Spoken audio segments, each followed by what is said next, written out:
Hey there, and welcome back to On Your Terms. This episode is for you if you're the kind of person who's planning to launch something or to take a new direction, whether it's in your business or your life, but you just keep putting off this thing that you're talking about. And we've been talking about it for longer than we've been doing anything about it. This episode is for you.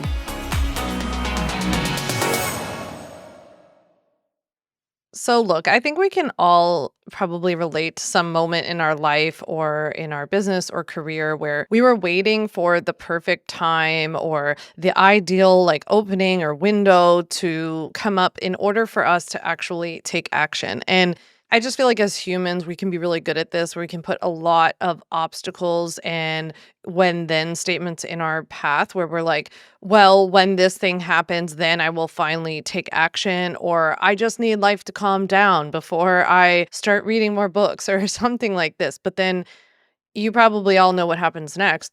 It doesn't, or life just gets more complicated. I think about this all the time when I left the law in 2016 and I was doing the same thing. I was saying like, "Oh, I'm going to leave when there's this perfect window of opportunity for me to leave. Everything's all wrapped up, like life is good, yada yada." And that moment never came. And as I share about in my book, I open the book with this, for me, this kind of scary plane incident flying home from Amsterdam to literally shake me awake and take some action. And I often think back about this moment because if I hadn't taken that moment, if I hadn't just seized the opportunity and continued to wait for some window to open, boy, would I have been in for a big surprise. Because shortly after I left and started my business, I had brain surgery and I found out on Tuesday and had brain surgery on Thursday. And then I had a really, really tough recovery.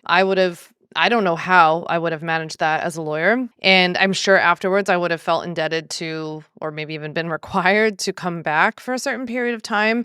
And literally, as soon as I got better from my brain surgery, my dad got leukemia, and I became his caregiver. And I always hate saying oh, everything works out or everything's meant to be the way it is supposed to be. But at the same time, that can be true in life, right? We have to be smart about it, but it is also true that I just think as life goes on, things just get more complicated and there are new and unexpected surprises. Like you might be thinking about right now, oh, once this one thing goes away in my life, then I'll take action. Or once this one thing happens in my business, then I'll take action. Or something happens in my career and then I'll go chase after starting a business. And you're thinking about that one thing, right? Like the one thing in your life that has to change. There might be something else around the corner, good or bad, right? That we just don't know. That's just life. I'm not saying that to scare anybody. It's just the way that life works. I think we also think sometimes that there will be some clarity if we wait as well. And this causes a lot of searching within us, right? So we'll be searching for the perfect course, the perfect guru, the perfect book about business, the perfect, strategy, the tactic, the person who has all the secrets on YouTube. And we look for this clear strategy or path to tell us what to do next. And in my experience, what that causes is us just kind of running around I don't know, it's almost like gathering. We just keep gathering, but because we simultaneously don't know what's going to happen, right? It's an unknown and we're not taking action. We just keep gathering without taking any of the action, which just causes us to keep gathering, which just is further delaying. I think you can just get yourself really overwhelmed with information, way too much information, and get yourself into a tizzy collecting more and more information. I think a lot of what we're talking about today relates to business, but I also think that our conversation relates to a lot of things we do in our lives as well. But in the business sense, this is so true because people will put off taking action, whether that action is to go actually start the business or to take the next step in the one that you already have or to pivot in the one that you have. And in that time period, they will fill that time period with a lot of quote unquote research, which we kind of put under the umbrella of work, right? Especially if you already have your own business, you might be considering what you're doing working, right? It's just gathering more and more information, taking more courses, consuming more content, really thinking other people must have the answer or some secret, straightforward, easier path than what you have access to inside of you already. And one of the dangers, or one of the biggest dangers, I think, when you have a business is that the more that you gather that information, you don't develop the muscle to actually start learning how to differentiate these things yourself and start to like really build up the confidence, the business confidence in like what you know to do and what you know is right for your people and like what you know works for you and your people because you're relying on everybody else. The other danger when you have a business in collecting a lot of information is that you're always going to find competing, contradicting information. So you find one guy on YouTube who says you have to do X, Y, and Z. The next video will be a woman saying no one should ever do X, Y, and Z. If they do, their entire business will fail, right? How many times have you seen this with like, you'll see a video about never being on social media, and then you'll see like the very next video is about how you have to be on social media or businesses nowadays will die, or like AI is the devil, or if you're not using AI, your whole business is going down. And you're like, which is it? Do I need AI? Am I going down? Or if I use AI, does everybody hate me because it gives too many M dashes and it's too complimentary? Like, I don't know, because you will literally get served both of those pieces of content. I know I have. My point is just that the more you gather, the more confused you will get yourself, and the more that confusion will then continue. Like it's just a self-fulfilling prophecy. It will just keep you searching for this quote unquote right answer, the clear path, the best strategy, whatever. And all of that is leading you to just not take any action, right? So no wonder you're not pivoting. No wonder you're not starting the business. I also feel this just come up a lot when it comes to life stuff and like hobbies and things. Like I'll talk a lot about like, oh, I'm going to get into, painting, for example, or like I've really wanted to do watercolor. And so I went through for a long time like this phase where I would just be like, well, I'm going to do watercolor once I learn how to do watercolor. It's like, well, how am I going to learn if I don't start? But then I would put all these obstacles in my path of like, well, I'll start once I take a class. Like that's learning is taking a class, right? And okay, well, now I have to find a class. Oh, well, the classes are only offered on this day at this time when I'm working, so I can't do it. Well, I guess I can't watercolor then. So it just like continues to get put off, right? Versus this like just starting, right? Just starting, just taking some action. Stop gathering information about watercoloring, about the best watercoloring supplies. I don't need the best watercolor pigments right now. I don't need the best brushes. Like I can just start small, just literally getting started. And that's really what we're here to talk about today, this idea of the first pancake approach and just getting started. This idea for this episode even was actually sparked out of a recent visit to my local bookstore. We actually got our first like local independent bookstore recently. A young woman opened it and I was so excited. I'm always so excited to support small businesses. And I went in, and on my way out, I saw actually a book I was interested in. She just had like one sitting on the counter.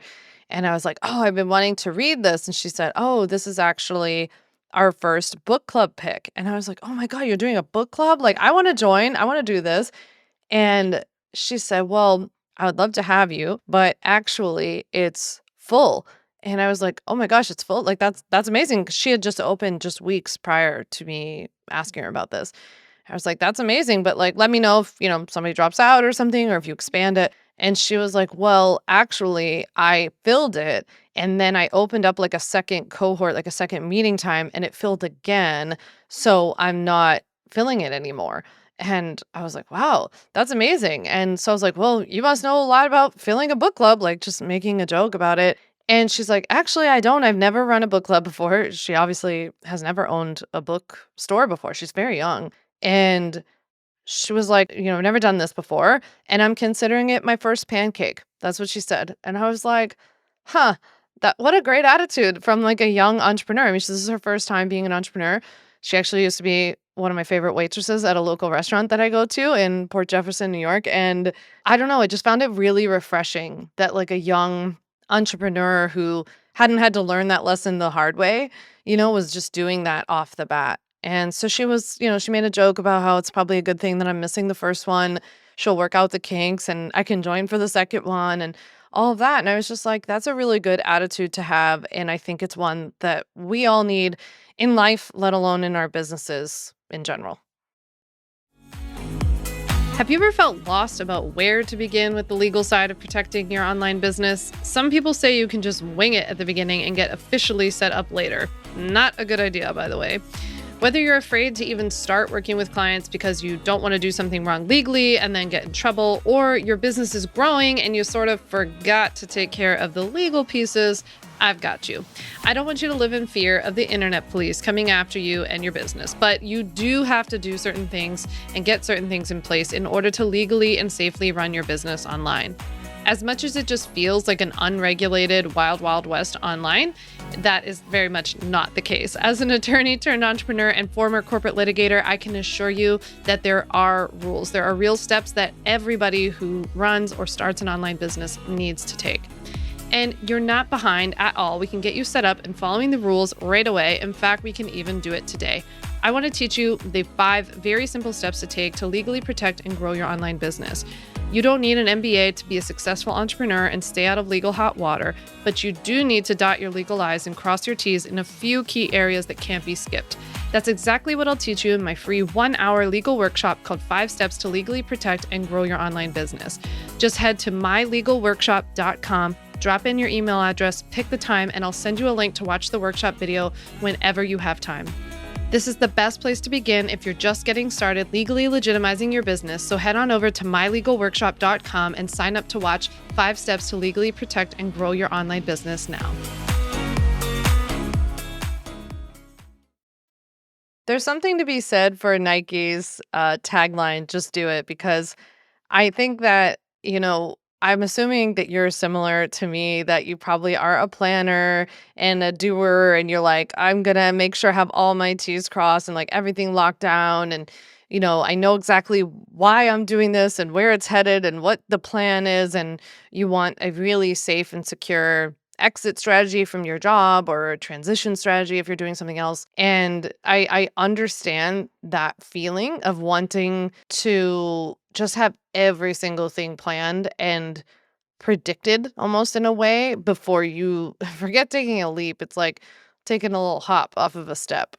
But at the same time, and really just the point I wanted to drive home today was that you cannot stay in this place of continuing to search and gather information, waiting for the perfect moment, opportunity, window thing, because not only is it not coming, but I actually think that there's something really important that you're missing as an entrepreneur especially. But even if we were applying this to, the watercolor example, or you want to go out and learn how to throw pottery or how to garden or something like that, you really need to start something. You really need to try. I'm a big, big fan of starting and trying with what you have, right? Whether we're talking about gardening or business. I like to say, like, you know what? Let's just get started. Let's like take a first step, even if that first step is pretty small. Let's take that first step. Let's see how it goes. And then we can like layer and add on as we go, as opposed to like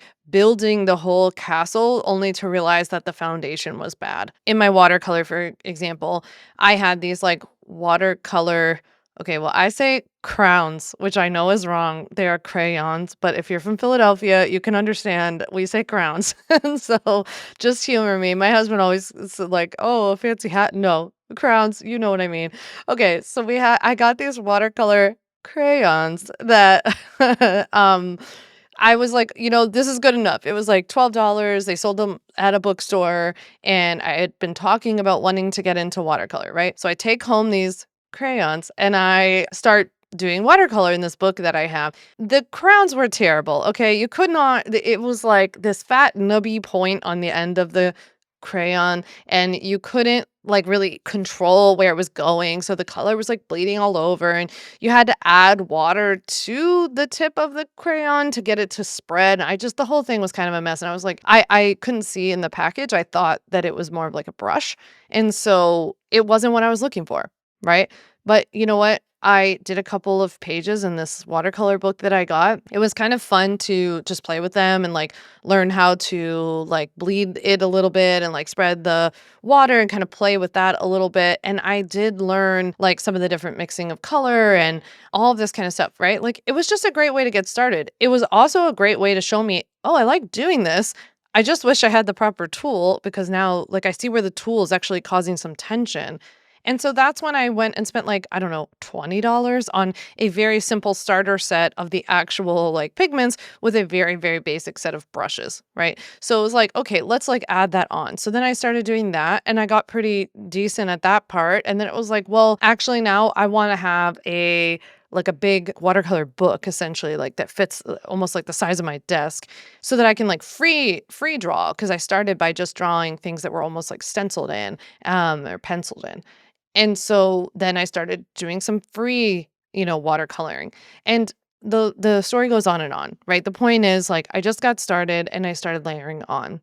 I did the same with my business, whether it was my podcast or when I started writing my emails to my newsletter. It's like people ask me all the time like what was your strategy? How did you go about it? And I'm like I didn't. I wrote and then I wrote again and then I wrote again and I wrote again and it just kept going.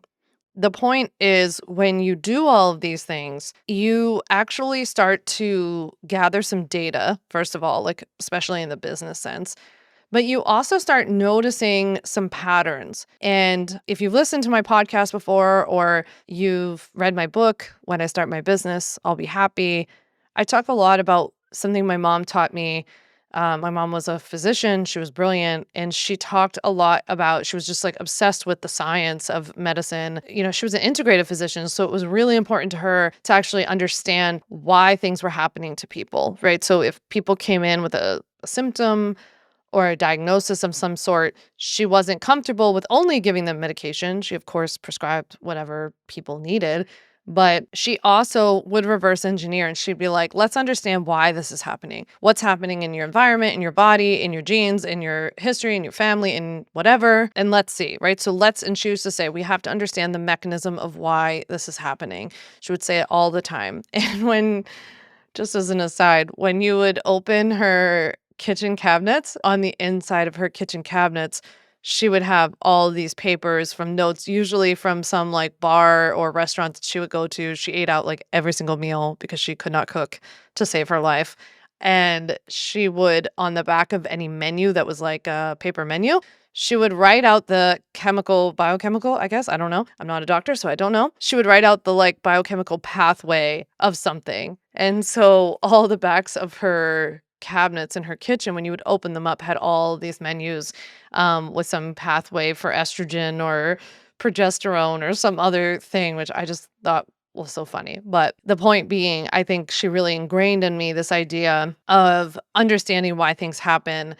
And I see that this is one of the biggest problems, in my opinion, in the online business industry, that when people are stuck and they're waiting and they're researching and they're consuming too much, they're not doing. And the part that they're really missing in the doing and the trying and the experimentation phase is starting to understand the mechanism of what they do. So let's say, for example, that your email list is not working for you. Like it's not bringing in sales or no one's responding. Let's go with no one's responding. Like right now, one of your goals is to get more engagement because then if you got more engagement from your email list, no matter how small it is, by the way, if you got more engagement from your email list, then you would be able to start conversations with people and those conversations would probably lead to clients. This is true. I believe in that for you.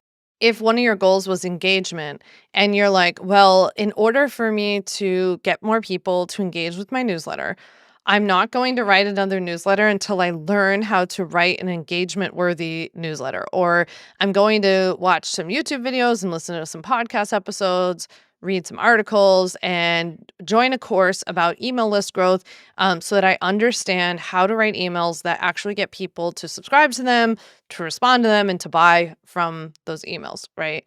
Well, the big part that's missing here is just getting you to write some emails. So we could actually start seeing what in your writing, in the way that you write it, in the way that you ask the call to action, Even in, like, in such minute details as, like, where you place the call to action in the email, we're missing that opportunity to figure it out. Let's say in this example, like, you writing every single week, regardless of whether you've cracked the code on how you're supposed to write your emails or how to get more people to join it. Right now, you only have 12 people on it, 100 people on it, no problem. Just accepting everything as it is right now and just committing to like, I'm going to write my email every single week. And then you start to pay attention like, as you know, if you've listened to my podcast before, my favorite word is curiosity. And so you lead with curiosity and you're like, I wonder what would happen if I try ending my email with a specific question and let's see if people respond to it. Or what if in my email, I experiment with calling my email list out? I do this all the time. So I'll be like, by the way, Michelle, this is not a one-way street. This is a two-way street. If you're going to hang out here, you reply to my emails. So reply and tell me and then I ask something specific, right? I say that all the time. I do it. I try to do it like at least once a month to just like set the tone and remind people. So, like, what if you experimented with that? What if you experimented with ending with a call to action to say, which one of the, like, let's say your email is about three things, and you're like, which one of these three things rings true for you? Or which one of these three things do you love the most? Or something like that, right? Something specific that makes it really easy. So we experiment. And then you send out that email and you try that question or asking it in that way. And you're like, oh, when I ask a question like that specific, people actually responded.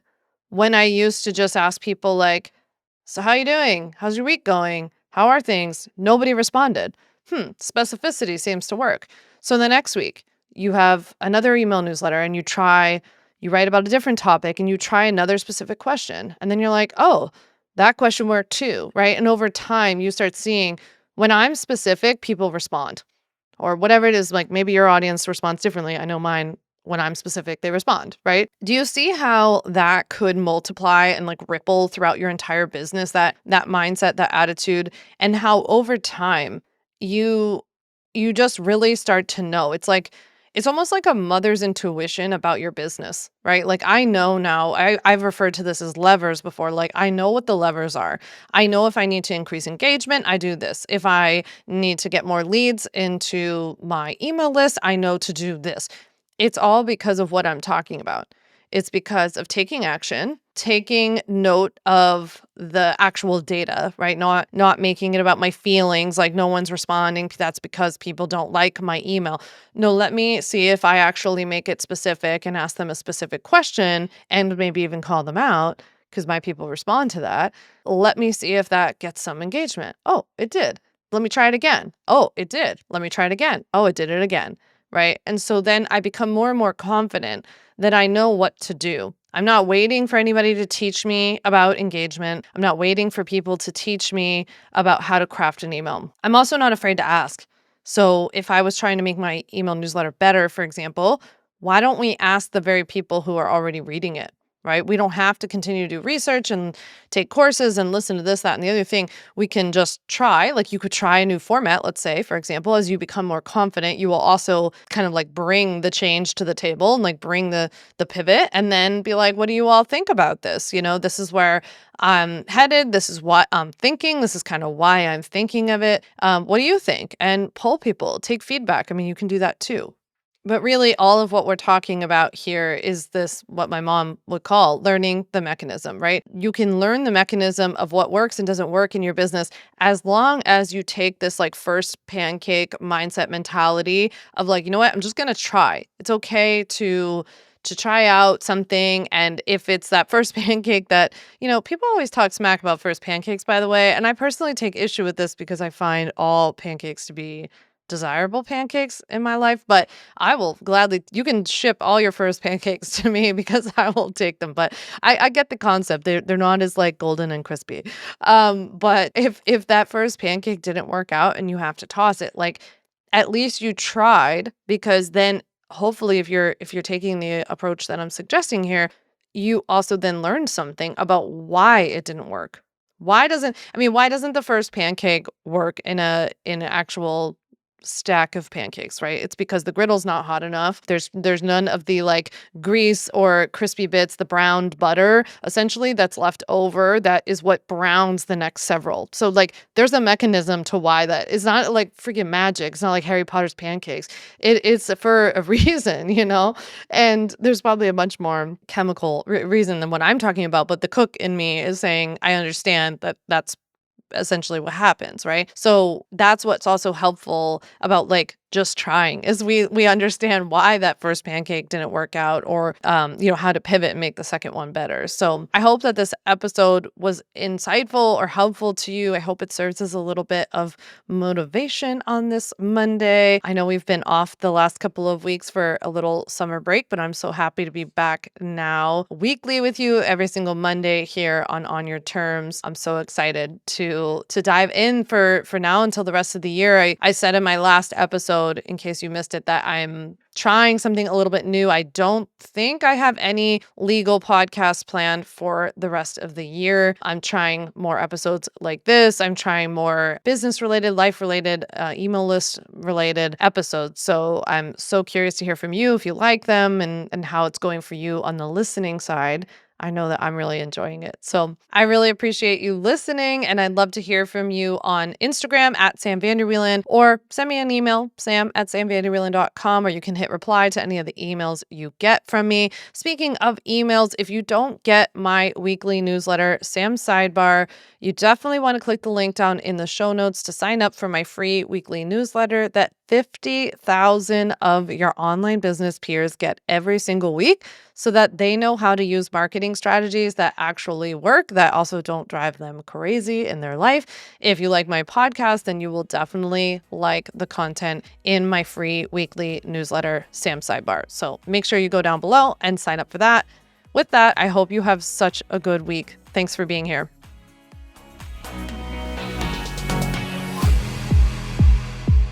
Thanks so much for listening to the On Your Terms podcast. Make sure to follow on Apple Podcasts, Spotify, or wherever you like to listen to podcasts. You can also check out all of our podcast episodes, show notes, links, and more at samvanderwielen.com/podcast. You can learn more about legally protecting your business and take my free legal workshop, 5 Steps to Legally Protect and Grow Your Online Business at samvanderwielen.com. And to stay connected and follow along, follow me on Instagram at Sam Vander Wielen and send me a DM to say hi.